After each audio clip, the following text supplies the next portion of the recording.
Hi everyone. Today is a super nerdy video. I'm going to talk about tarots with mistakes in them.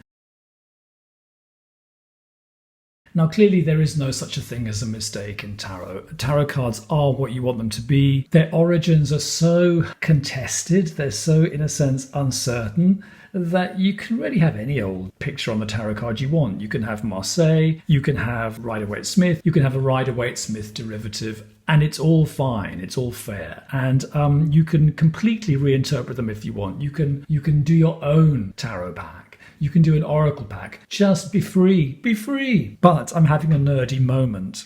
And so this video, I think, is for people who are into the RWS family of tarot packs and are interested to observe how people have drawn it and redrawn it, and whether people get it right or are faithful to it, and of course also whether that matters. I have a reference book here. I think it's probably the best reference book that I've found. The Mystical Origins of the Tarot by Paul Huson. And what he does is he goes through the whole pack and he gives you a roundup of what various people over the years have thought these cards mean. So you have the very earliest recorded interpretations. I think they're from Etala, or sometimes Proteses Cartomancer.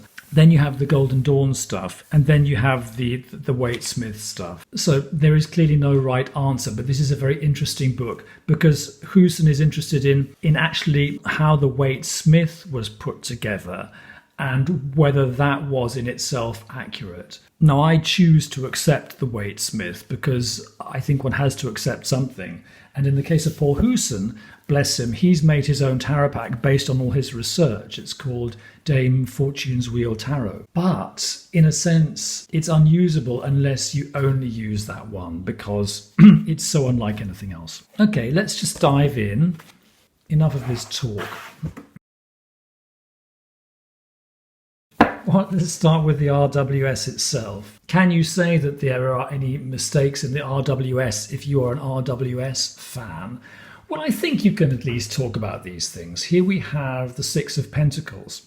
Now, the Six of Pentacles, up to the time of the Golden Dawn, did have a meaning, a traditional meaning, which was the present moment. Now, a lot of these meanings came to England via France. And this was down in probably Etala's list of meanings as le présent. And the English Golden Dawners weren't always so great at French. And they translated le présent as the present, correct. But they thought it meant present in the sense of gift. So here we have someone being generous and giving someone a gift of some money. As far as Paul Huson's concerned, that's a mistake.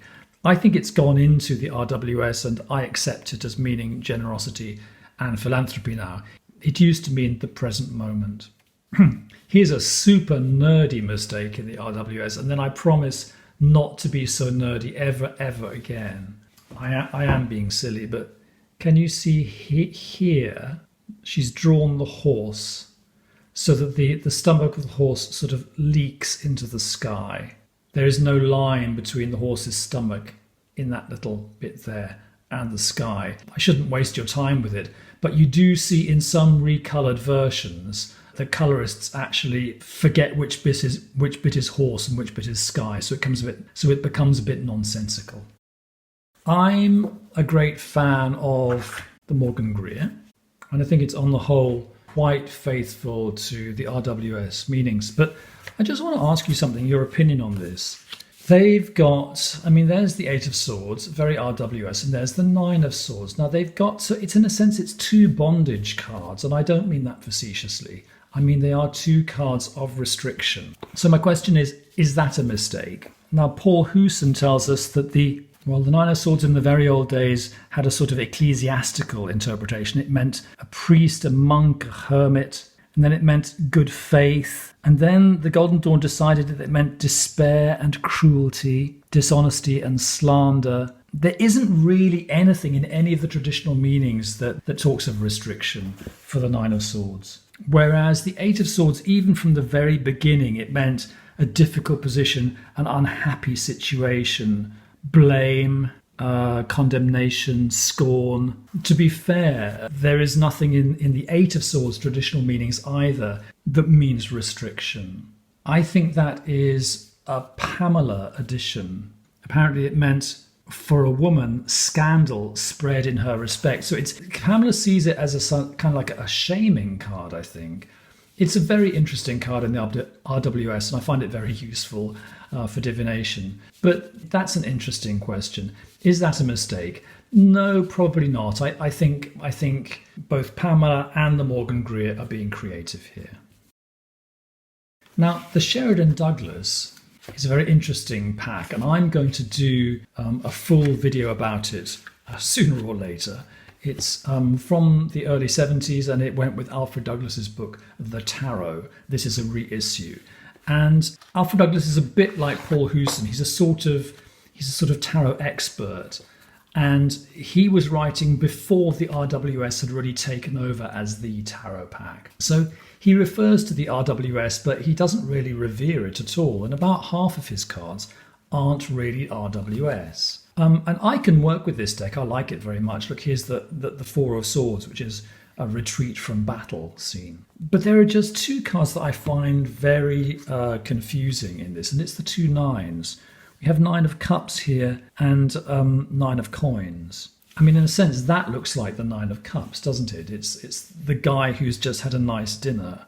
And in a sense, the nine of Coins is usually the lady who is very affluent and is looking a bit pleased with herself and in the garden with the hawk. So we sort of have the two RWS images flipped round here. If you look at the traditional meanings of these two cards, the very early meanings, there is some ambiguity because they're both nines. It's not really quite clear what people traditionally thought of these two cards. This is the one moment of the Sheridan Douglas that I find the deck quite confusing. This is the New American Tarot by David Aaron Smith.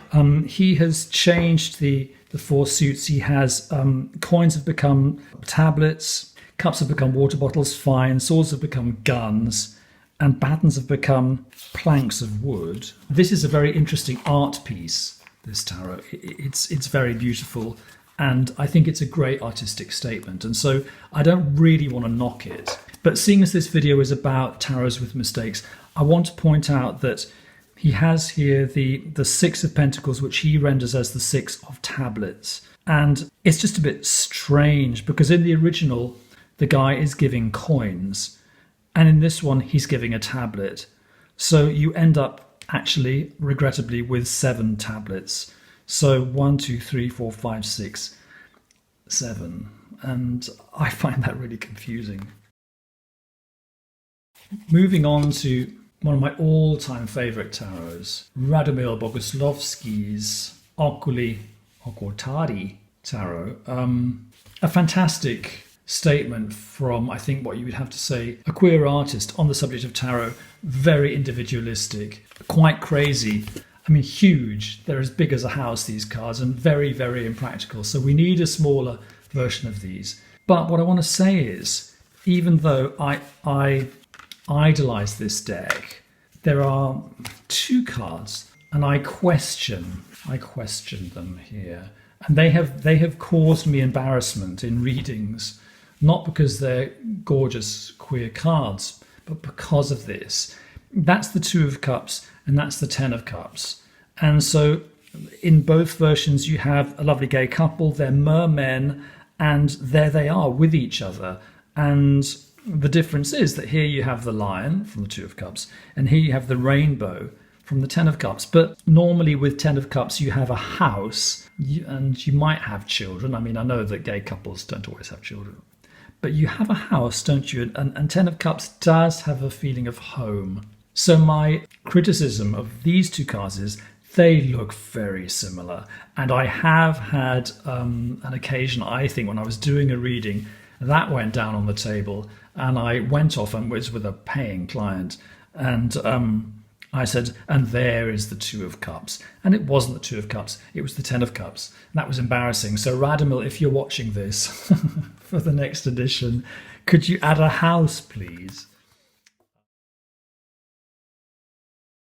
Next up is an amazing thing I found online called the Lebusque Tarot, or the Lebusque Tarot, I have no idea. And this was only available as a download. And when I discovered this, I thought this is going to be like my absolute favorite tarot ever. Here's the instruction sheet. You get these sheets, 4 cards per sheet. There are the cutting lines. You print it in your local printing shop. You cut it out and you make it into a deck. So you do the manufacturing at home. I think it cost like a few euros. It was great. A lovely, lovely project. But it has just 2 or 3 mistakes in it that make it, to me, absolutely unusable. And you can see here that, well, the first mistake is that it's got Donald Trump all over it. So, I mean, I understand that people are politically engagés and people don't like Donald Trump. You know, why should you?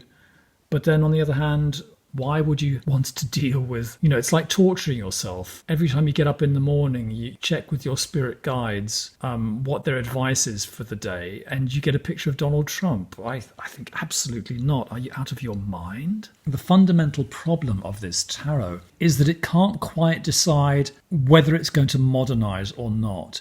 In some of the cards, it paints an old-fashioned image, like a chariot, for example, in a modern and a sort of stylishly naive style, which I think is extremely good. And in other cards, it brings the whole scene from the RWS up into a modern setting, which in some cases works very well. And the artist holds it together for most of the tarot. But then I think there is maybe, again, sort of 2 cards where it just goes disastrously wrong. You get to the 7 of coins, and for some reason it's not okay that this is about a man in a garden. It's now a man in a guitar shop. And then when you get to the 8 of coins, and he's already used up the workshop image, you have someone playing ice hockey, and I cannot, for the life of me, see the connection between ice hockey and the 8 of coins. So, the combination of Donald Trump popping up and those 2 cards being really quite wide of the mark meant that I have never printed out the Lebusque Tarot, and I've never used it. I just can't imagine using it. Okay, well, now we come to the Alexander Daniloff 2012 Tarot, 4th edition. This is another tarot that I thought was going to be the answer to the Maiden's Prayers. The draftsmanship is fantastic. The but here for me is that I think the designer changed his mind about 20 times in the course of drawing this tarot. It seems that there are a lot of different styles flying around, and the court cards are notoriously difficult to read. But anyway, the subject of the day is mistakes. And this is my theory about the Alexander Daniloff Tarot. Here we have 4 aces, and they are very beautiful. But I think he's made a mistake in the symbolism. We have cups, swords, batons, and coins. Here on coins, the element of earth, we have a bull. Here on batons, the element of fire, we have a lion.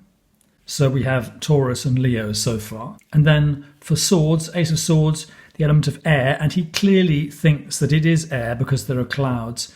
We have an eagle. Now, as far as I'm concerned, the eagle is an alternative symbol for Scorpio. And here, cups, and he's clearly got cups down as water because we have a fish spouting water on the ocean and a ship. We have Aquarius. We have an angel with a water jug. That's clearly Aquarius. Now, ladies and gentlemen, Aquarius is not a water sign. Aquarius is the water carrier, but Aquarius is an air sign. Scorpio, if indeed that is intended as the eagle of Scorpio, Scorpio is a water sign, not an air sign. So these 2 signs, these 2 elements are, if you like, mixed up. That's clearly an astrological mistake.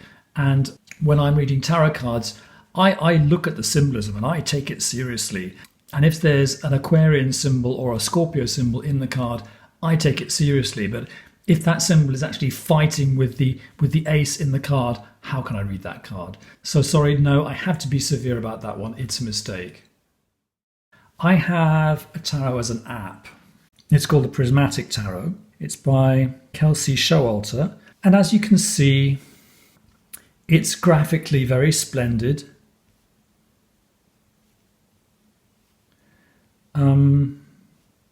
It's when you first come across it, it's irresistible. You think this has to be the best most modern tarot pack in the whole world. Buy. And I think actually the Major Arcana is pretty solid. What's not to like? There are a number of cards that I would question in this deck, but let's just not be too mean. Here is the one that I think is the clearest, what I would call mistake in terms of tarot research. We have the Seven of Swords here, and it is a picture of a man on a battlefield after a battle, and I think it's a very clear reference to Pamela Colman Smith's illustration for the Five of Swords. And there's no reference to the classic RWS Seven of Swords imagery there. So I think that's a mistake. And then the Wands, the Five of Wands looks like a defense card rather than a struggle card.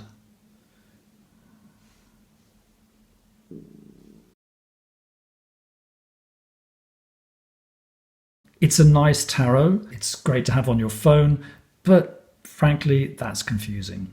So, ladies and gentlemen, that was mistakes. I'm sure you disagree with almost everything I've said. I'm just being nerdy. I'm having a nerdy moment, and I'm honouring that. So if you have comments, let me know in the comments section below, and I shall see you next week.